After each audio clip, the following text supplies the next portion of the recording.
এই ল'ৰাজন হ'ল এজন ডক্টৰ। তেওঁৰ দেউতাকে বহুত কষ্ট কৰি পঢ়ুৱাই পিনে তেওঁক ডক্টৰ বনাইছিল। আজি তেওঁৰ কি হ'ল? নমস্কাৰ দৰ্শক, আজি এখন অন্নপ্ৰসন্ন খাই হ'বলক ৰাস্তাত আহি থাকোঁতে এনেকুৱাকে ধান মেলি যে দেখা পালোঁ। তেন্তে আজিৰ কাহিনীটো আৰম্ভ কৰোঁ। আজিৰ পৰা 40 বছৰ আগত এই মানুহজনে আমাৰ ঘৰত কাম কৰিছিল। তেখেতে দিন হাজিৰা কৰি তেওঁৰ ল'ৰাক পঢ়ুৱাইছিল। তেওঁৰ ল'ৰা পঢ়াত বহুত ভাল আছিল। হঠাৎ তেখেতৰ টকা পইচাৰ অভাৱ হ'ল। তাৰ পিছত তেওঁৰ ল'ৰাক বেলেগ মানুহক পঢ়াব দিলে।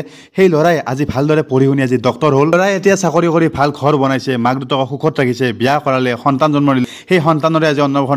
আমি আহিছোঁ, মা, জেঠীমা, জেঠা, দেউতা, মই গোটেইবিলাক আহিছোঁ।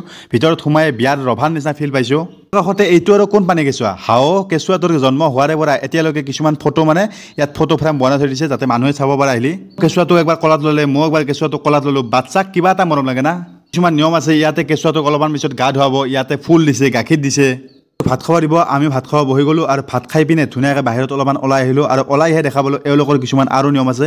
কেঁচুৱাটোক কলাত লৈ মানুহবিলাকে গাঁৱৰ ঘূৰাব এনেকুৱাকৈ নিয়ম কানুনবিলাক কৰি আমিও ঘৰলৈ উভতি আহিলোঁ। Bye bye.